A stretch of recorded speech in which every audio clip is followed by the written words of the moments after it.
Bendiga, mis queridos hermanos. Qué bueno verlos aquí en la casa de Dios. Fue un gran reto hoy para todos nosotros venir a la casa de reunión. Tremenda lluvia que nos cayó, pero le damos gracias a Dios por las bendiciones que Él manda del cielo, mis queridos hermanos.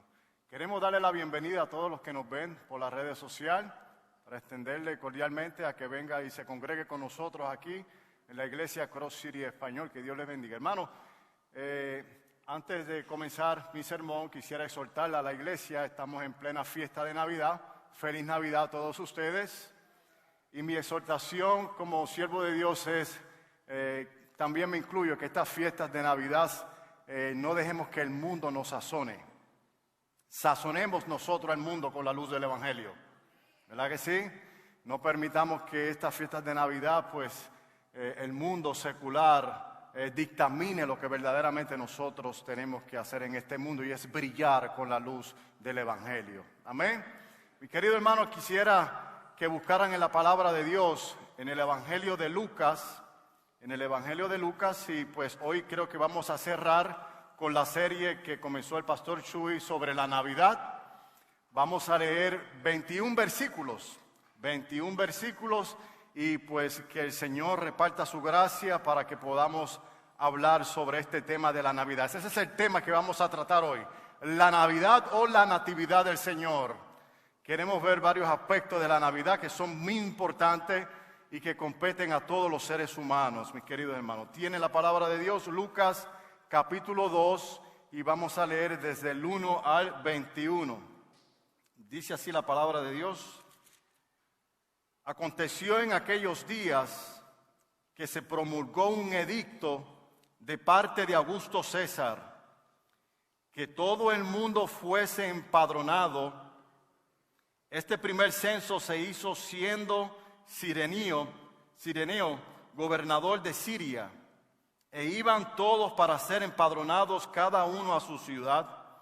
Y José subió de Galilea a la ciudad de Nazaret, a Judea, a la ciudad de David, que se llama Belén, por cuanto era de la casa y familia de David, para ser empadronado con María, su mujer, desposada con él, la cual estaba encinta. Y aconteció que estando ellos allí, se cumplieron los días de su alumbramiento, y dio a luz a su hijo primogénito, y lo envolvió en pañales y lo acostó en un pesebre, porque no había lugar para ellos en el mesón. Habían pastores en la misma región que velaban y guardaban las vigilias de la noche sobre su rebaño. Y he aquí se les presentó un ángel del Señor, y la gloria del Señor los rodeó de resplandor, y tuvieron gran temor. Pero el ángel les dijo: no temáis, porque he aquí os doy nuevas de gran gozo, que será para todo el mundo, para todo el pueblo, que os ha nacido hoy en la ciudad de David un Salvador, que es Cristo el Señor. Esto servirá de señal: hallaréis al niño envuelto en pañales, acostado en un pesebre. Y repentinamente apareció con el ángel una multitud de las huestes celestiales que alababan a Dios y decían: gloria a Dios en las alturas, y en la tierra paz, buena voluntad para con los hombres.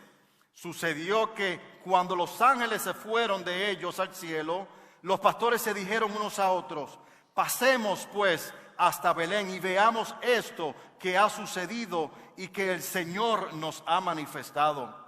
Vinieron pues apresuradamente y hallaron a María y a José, al niño acostado en el pesebre, y al verlo dieron a conocer lo que se les había dicho acerca del niño. Y todos los que oyeron se maravillaron de lo que los pastores le decían. Pero María guardaba todas estas cosas, meditándolas en su corazón.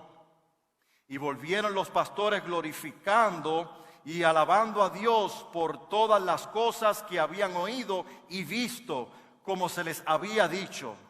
Cumplidos los 8 días para circuncidar al niño, le pusieron por nombre Jesús, el cual había sido dado o puesto por el ángel antes que fuese concebido. Oramos, mis queridos hermanos. Padre, te queremos dar toda la gloria, Señor. Venimos delante de tu presencia, Señor, a exponer tu palabra, Padre. Ayúdame, Señor, a poder predicar este mensaje, Señor, de acuerdo a la revelación tuya, Padre. Ilumina mi corazón, Padre, y que los corazones de los que están aquí, Señor, estén receptivos a su palabra, Padre. Tenemos el único objetivo, Señor, de que Jesucristo, tu Santo Hijo, sea engrandecido y sea glorificado, Señor. Por eso estamos aquí, Dios amado. Perdona, Señor, todo pecado, Señor, que hay en nuestros corazones, Señor, que pueden impedir, Señor, que esta semilla, esta palabra caiga en nuestro corazón y brote para vida eterna, Padre amado, porque te lo pedimos en el nombre de Jesús. Amén y amén. Se puede sentar, mi querido hermano. Dice la historia que un hombre estuvo buscando un trabajo por mucho tiempo y al fin encontró ese trabajo que tanto él quería. Él trabajaba en un puesto mecánico donde él tenía el control de un puente que subía y bajaba, y él tenía que tener todo en orden, tenía que darle paso a los barcos que pasaban por debajo del puente, pero a la misma vez tenía que tener el tiempo para darle también paso al tren que todavía pasaba por ese mismo puente, y a la misma vez el tráfico de los carros. Él tenía el control de todos estos tres tránsitos que transitaban por ese puente. Y este hombre estaba muy emocionado, un trabajo que le pagaba muy bien. Y un día este hombre se decide llevarse a su hijo pequeño para que él viera el tipo de trabajo que él estaba ejerciendo. Estaba muy contento con su trabajo. Y el hijo se envolvió tanto mirando toda esa maquinaria que su padre tenía el control de ella, y de momento se le perdió a su padre. Y el padre se percató que había subido el puente, el barco había pasado, pero era tiempo de bajar ese puente porque venía el tren. Y el tren estaba lleno de personas que iban a transitar por ese momento. El hombre se preocupó tanto, no encontró a su hijo, que no le encontró otra forma de cerrar el puente. Y cuando estaba cerrando el puente, se da cuenta que su hijo estaba debajo de ese puente. Se había envuelto mirando todo, estaba muy ilusionado con lo que estaba haciendo su padre, que no se dio cuenta que estaba justamente debajo del puente que su papá tenía que cerrar para que el tren pasaba. Este hombre tenía que tomar la decisión de sacrificar a su hijo para que este tren lleno de personas pasara, o dejar el puente abierto y que todas esas personas perecieran en un aparatoso accidente. Tenía que tomar una decisión, y la decisión que él tomó fue sacrificar a su hijo para salvar la vida de cientos de personas. Y mientras él cerraba el puente y miraba el tren, él llorando de tristeza porque su hijo había perecido en ese momento. Mientras miraba el tren, todos iban celebrando. Todos iban contentos mirando el ambiente, el puente, el lago por donde estaban pasando. Días después, todas esas personas se enteraron por las noticias de lo que había sucedido, hermano. No hay detalles de cómo fue que reaccionaron esas personas al darse cuenta de que este hombre había sacrificado a su hijo para que ellos pasaran por ese puente de forma segura.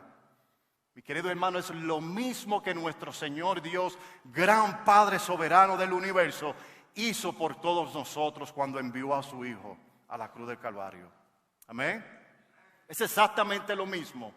Es una historia que pasó, hermano, y quedan estas historias como un recordatorio a lo que Cristo ha hecho por este mundo, mi querido hermano. La idea central del mensaje que vamos a tratar hoy, en este mensaje, es poder ver el origen de la Navidad. ¿Cuál es el origen de la Navidad?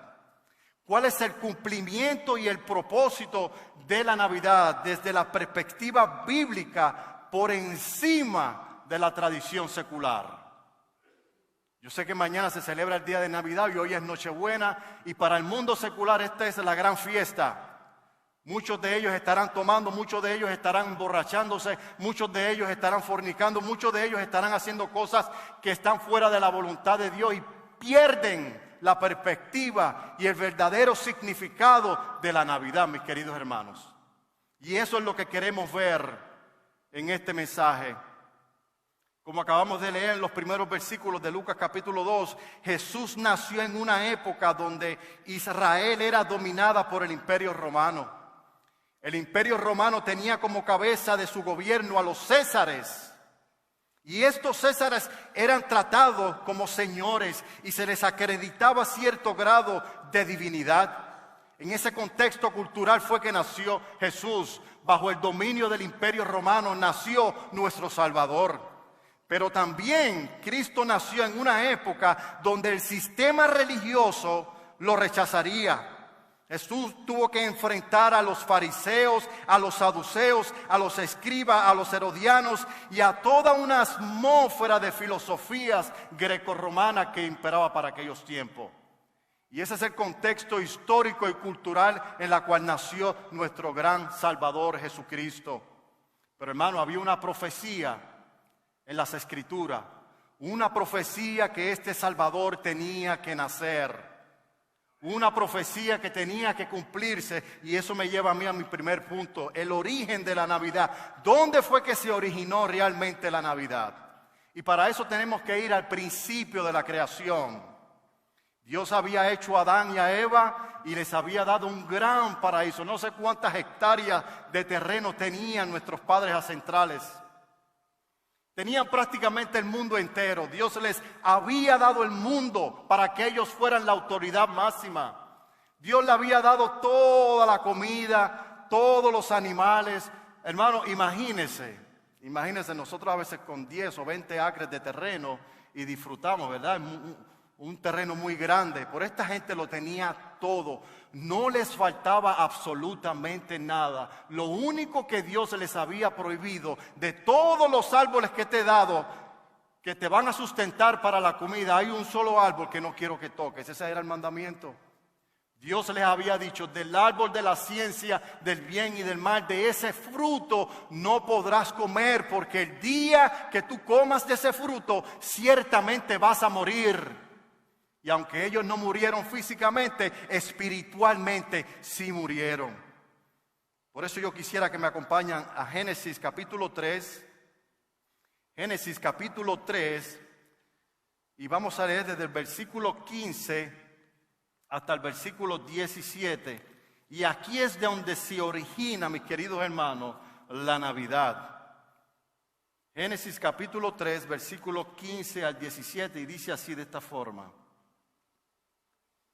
Y pondré enemistad entre ti y la mujer. Cuando dice entre ti se está refiriendo al diablo.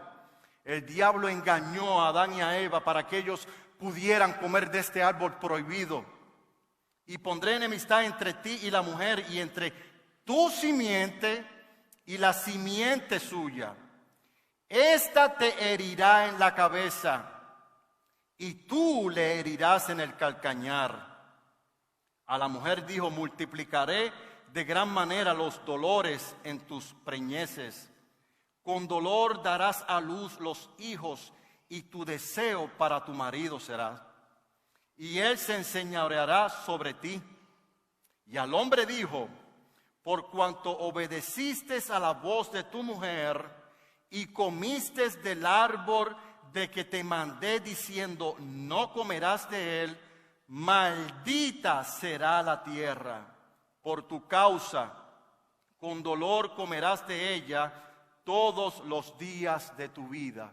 Mis queridos hermanos, aquí es donde se origina la Navidad. Y la Navidad que no es otra cosa que el nacimiento del Mesías. El pecado de Adán y Eva no solo afectó su relación con Dios, esa cercanía que ellos tenían con Dios, ellos lo perdieron. Y ahí fue donde vino la muerte espiritual. Esa sensibilidad que ellos tenían en el espíritu se había perdido.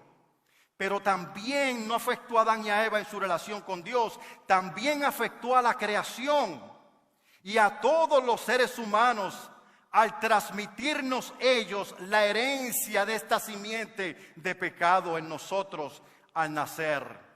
Por eso es que el rey David en el Salmo 51, versículo 7 dice: yo nací en iniquidad y en pecado mi madre me concibió mi madre. Esto lo dice el rey David. En pecado me concibió mi madre. ¿Por qué? Porque esa simiente pecaminosa que Satanás había sembrado en nuestros padres ancestrales, ellos se la transmitieron a todos los seres humanos por cuanto nosotros venimos de ellos. Mira lo que dice el libro de Romanos, capítulo 5, versículo 12. Y antes que leemos este texto, yo me acuerdo una vez en la iglesia donde yo iba en Puerto Rico, tenía un amigo que íbamos a la misma iglesia, pero también vivía en mi mismo barrio donde vivíamos, y teníamos la tendencia de todos los domingos después de la iglesia ir a jugar básquetbol con la intención de evangelizar a los otros que estaban allí. Y no sé cómo cayó el tema cuando nosotros terminamos, que empezamos a hablar de que todos los seres humanos no eran inocentes, estaban todos dañados por el pecado. Todos tenían que pagar por las consecuencias del pecado que Adán y Eva le habían transmitido a toda la raza humana. Y él de momento me dice: oye, un momento, Misael, pero lo que hizo Adán y Eva no me compete a mí. Porque yo no estaba allí cuando ellos pecaron. Fueron ellos los que cometieron el pecado, no fui yo no estaba allí. Y hermano, y como que de momento, y yo lo miré y yo dije: pero tú estás conmigo o en contra de mí. Queremos evangelizar y me estás tratando de refutar algo que yo sé que la Biblia dice, y de momento, hermano, como que me sentí de manos atadas. Y es que eso es un pensamiento que nos viene a nosotros, a los seres humanos. Si Adán y Eva pecaron, ¿por qué no se los culpó a ellos? ¿Por qué se nos tiene que culpar a nosotros? Pero el Espíritu Santo iluminó mi corazón en ese momento y me dio esta escritura. Romanos capítulo 5, por favor, lo busquemos. Romanos capítulo 5 y versículo 12. Mira cómo dice el apóstol Pablo, inspirado por el Espíritu Santo. Por tanto, como el pecado entró en el mundo por un hombre, y por el pecado la muerte, así la muerte pasó a todos los hombres. Escuche bien lo que dice aquí: por cuanto todos pecaron. Fíjese que no dice por cuanto todos pecarán, mirando hacia el futuro como dando la posibilidad, ¿me entienden? No. Aquí lo dice como un hecho, como que algo pasó de verdad. Por cuanto todos pecaron.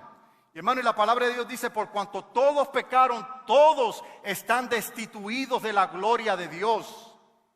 Todos estamos muertos para con Dios. Aunque estamos vivos espiritualmente, hay una mortandad, hay un abismo muy grande que no podemos cruzar entre Dios y nosotros, y ese abismo se llama pecado.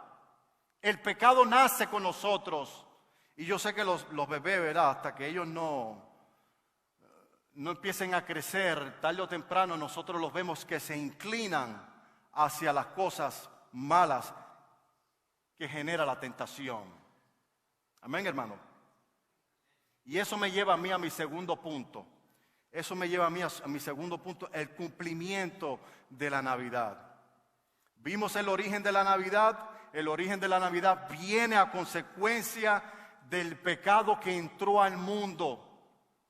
Y ese problema se tenía que resolver, mis queridos hermanos, porque si no se resolvía el problema del pecado, todos nosotros íbamos a perecer. Porque no existe ni un solo hombre desde el nacimiento de Adán hasta que el mundo se acabe que pueda andar en perfección delante de Dios. Y la justicia de Dios demanda que el pecado tiene que ser castigado. Y la ley es tan exigente que dice Santiago 2:10 que tú puedes guardar toda la ley, pero si ofendes en un solo punto, te haces culpable de toda la ley. Pero el problema no termina ahí, hermano. El problema es que una vez que usted peca, ya usted está descalificado. No, pequé, voy a volverlo a intentar. No, es que ya no lo puede volver a intentar, porque ya estás descalificado. Tiene que venir alguien superior a ti para que vivas la vida que tú no pudiste vivir, para que te puedas justificar delante de Dios. Y por ende, hermano, tiene que haber un cumplimiento de esa persona en nuestra vida. Y eso nos lleva a nosotros a nuestro segundo punto, que es el cumplimiento de la Navidad. ¿Cuál es el cumplimiento de la Navidad? Volvemos a Lucas, capítulo 2, 7 al 11. Aquí se cumple, hermano, la Navidad. Lucas 2, 7 al 11. Y dio a luz a su hijo primogénito y lo envolvió en pañales y lo acostó en un pesebre porque no había lugar para ellos en el mesón y habían pastores, ya eso todo lo habíamos leído, y dice: pero el ángel les dijo: no temáis, porque he aquí os doy nuevas de gran gozo, que será para todo el pueblo, que os ha nacido hoy en la ciudad de David un Salvador, que es Cristo el Señor. Mis queridos hermanos, nació el Salvador, amén. Nació el Salvador. Y yo sé, mis queridos hermanos, que las fechas han estado en debate. No se sabe exactamente para qué año, para qué mes particular del año nació Jesús, pero lo que sí sabemos es que Jesús nació. Jesús nació en Belén de Judá. El profeta Miqueas profetizó 700 años antes del nacimiento de Jesús. En Miqueas capítulo 5, versículo 2 dijo: pero tú, Belén Éfrata, pequeña para estar entre las familias de Judá, de ti me saldrá el que será Señor en Israel, y sus salidas son desde el principio, desde los días de la eternidad. Se dice, mis queridos hermanos, que Jesús bien pudo haber nacido durante la fiesta de Sucot. Porque en esa fiesta Sucot, la fiesta de las enramadas o la fiesta de los tabernáculos, es una fiesta que se celebra todos los 15 de octubre. Yo no sé, para los que no estén familiarizados con esta fiesta de los judíos, ellos tienden a poner una chocita en sus backyards, en sus patios, en un lugar. Cuando llega esta fecha, por 7 días ellos preparan una casa con paja y adentro le llevan comida como un recordatorio de la providencia de Dios mientras ellos vagaban en el desierto por 40 años. Ellos recordaban eso por 7 días y la fiesta y la ceremonia terminaba, y al 8º día era prohibido para Israel que cualquier hombre estuviese triste. El 8º día era para celebrar. El 8º día era para recordar el gran favor que Dios había hecho con el pueblo de Israel. En ese día, 8º día, el sumo sacerdote tenía la tendencia de salir y darle vuelta al tabernáculo y gritaba a viva voz: Señor, envíanos un Salvador. Y ese Salvador les llegó a ellos ese día, mis queridos hermanos. Había nacido el Salvador, Jesucristo, nuestro Señor. Gloria a Dios, hermanos, porque existe nuestro Señor. Gloria a Dios, mis queridos hermanos. Hermanos, pero al nacimiento de nuestro Señor Jesucristo, Satanás no se quedó de brazos cruzados. Satanás tomó acción. Desde el Génesis hasta el nacimiento de Cristo, hemos podido ver cómo Satanás ha intentado ser un obstáculo para que el propósito de Dios no se cumpla en su Hijo. Voy a pedirle por favor que vayan al libro de Mateo, Mateo capítulo 2. Mateo capítulo 2. Y lo que está pasando aquí es que cuando el rey Herodes se entera de que un rey Mesías había nacido, porque se lo dijeron unos magos de Oriente que vinieron y fueron y le preguntaron: ¿dónde está el rey de los judíos? Porque vimos su estrella y ha nacido y queremos ir a verlo para adorarle. Esto le llenó mucho de intriga a Herodes. Y Herodes reunió a todos los fariseos, saduceos y escribas que estaban en aquel día para ver en qué ciudad específicamente iba a nacer el Mesías.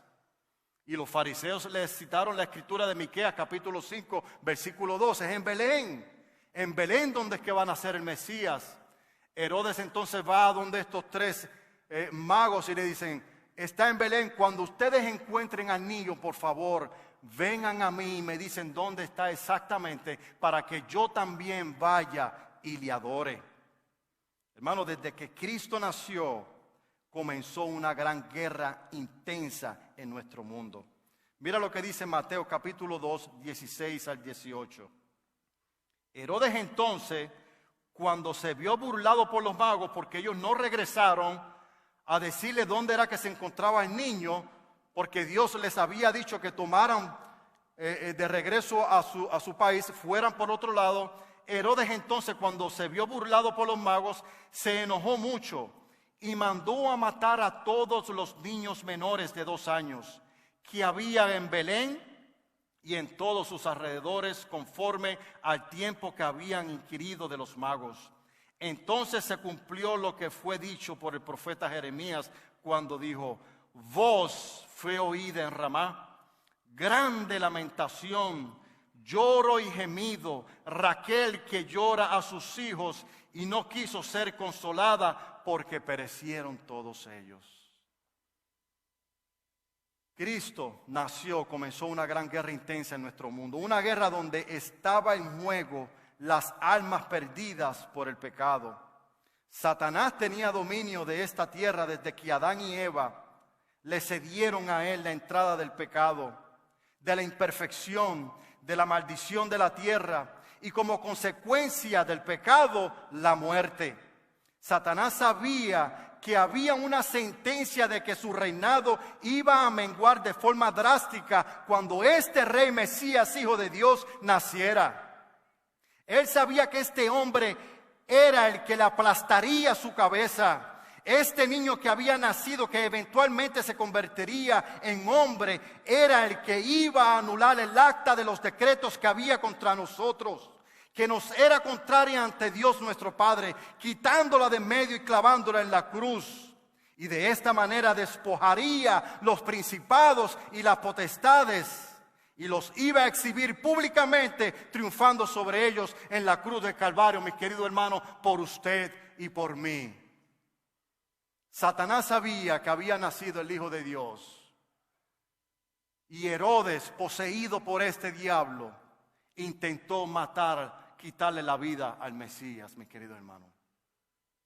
Una batalla, hermano, que todavía no ha parado, pero nuestro Señor nos garantiza la victoria.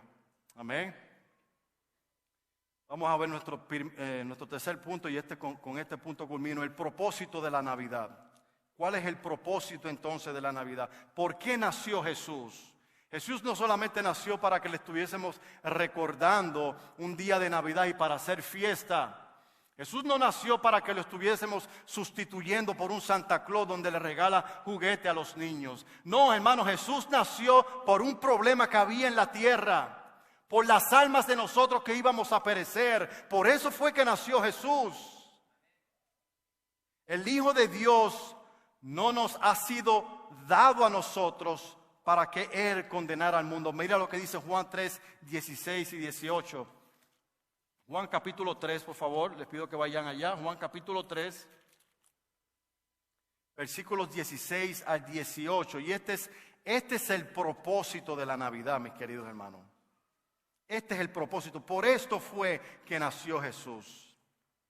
Y esto es un texto que muchos de nosotros lo conocemos y dice: porque de tal manera amó Dios al mundo, que ha dado a su Hijo unigénito, para que todo aquel que en Él cree no se pierda, mas tenga la vida eterna. Porque no envió Dios a su Hijo al mundo para condenar al mundo, sino para que el mundo sea salvo por Él. El que en Él cree no es condenado, pero el que no cree ya ha sido condenado, porque no ha creído en el nombre del unigénito Hijo de Dios. El Hijo de Dios, mis queridos hermanos, no nos ha sido otorgado a nosotros para que Él condenara al mundo, cuando el mundo entero merecía ser condenado por Dios. Hay una gran multitud de personas en este mundo amadas por Dios, que necesitaban ser rescatadas de la paga del pecado. Y la única forma en que eso podía suceder es que viniera su Hijo en sustitución por ellos, por ustedes, por mí, mi querido hermano, y por millones de personas a lo largo de la historia. Porque de tal manera amó Dios al mundo. Esa palabra mundo viene de la palabra griega cosmos, que quiere decir el sistema, cómo se mueve el sistema del mundo. Pero Dios no amó a ese sistema mundo. Dios amó a las personas que viven en el mundo. Dios amó a personas particularmente. Dios lo amó a usted. Dios me amó a mí. Y por eso nos ha regalado a su Hijo. Es el regalo más preciado que nosotros podemos tener en este día de Navidad, mis queridos hermanos. Que no importa en qué situación nosotros estemos, tengamos dinero, no tengamos dinero, tengamos salud, no tengamos salud, tenemos el regalo más grande que nadie los puede arrancar de nuestro corazón. Porque nuestro gran Dios y Padre nos los ha dado a nosotros. Mas Dios muestra su amor para con nosotros, que aún siendo nosotros pecadores, Cristo murió por nosotros. Romanos capítulo 5, versículo 8. El versículo 18 y 19 de Juan 3:16, de la misma forma que Dios promete salvar a aquellos que reciban y crean en su Hijo, también de la misma forma, mis queridos hermanos, condenará para siempre a los que lo rechacen. Si no tienes la luz de Jesús en tu corazón, seguirás sin rumbo y sin esperanza. Y tu vida tendrá como recompensa la más densa oscuridad en el infierno, excluido y separado de la gloria de Dios y de su Cristo. No nos podemos quedar solamente porque de tal manera amó Dios al mundo. También tenemos que reconocer que todas aquellas personas que no acepten el regalo de la vida eterna, reconociendo de que son pecadores y que no tienen otra opción que mirar a la cruz del Calvario, a la obra que hizo Jesús de redención para que sus pecados sean limpios. Si tú no has hecho eso hoy, mi querido hermano, hoy es tu día. Hoy es tu día que la luz de Cristo venga a morar en tu corazón. Porque la palabra es muy clara. La justicia de Dios es, si rechazas este regalo que Dios ha dado al mundo, serás condenado para siempre. Y Dios no es hombre para que mienta, ni hijo de hombre para que se arrepienta. Necesitamos la luz del Señor en nuestro corazón. Así que yo les quiero hacer un llamado y con esto termino. Yo quiero hacer un llamado a todos aquellos que entienden que son pecadores y que entienden que se tienen que arrepentir de sus pecados para que la luz de Dios venga a morar en sus corazones. Es necesario que esa luz esté en nuestros corazones para que no andemos sin rumbo y sin esperanza. Solo Cristo y solo Él y solo por Él y solo a través de Él es que podemos tener ese pase a la vida eterna. Solo por Cristo, mis queridos hermanos, podemos recibir ese regalo de la vida eterna. Amén.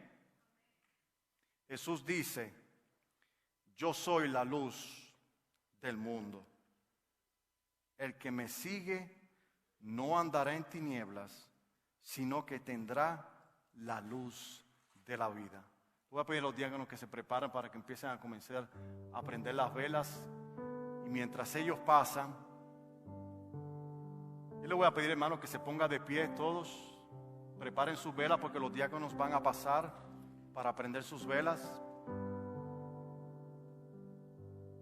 Yo solo voy a culminar con esto. Reflexionemos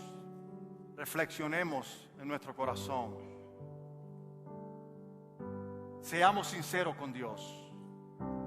Reconozcamos que sin Él no somos nada. Reconozcamos que no hay otro camino de salvación al Padre, sino es a través de Jesucristo nuestro Señor. y así su vida pueda estar en paz con Dios. De esa forma usted puede encontrar esa paz que Dios promete a sus hijos y a todos aquellos que le acepten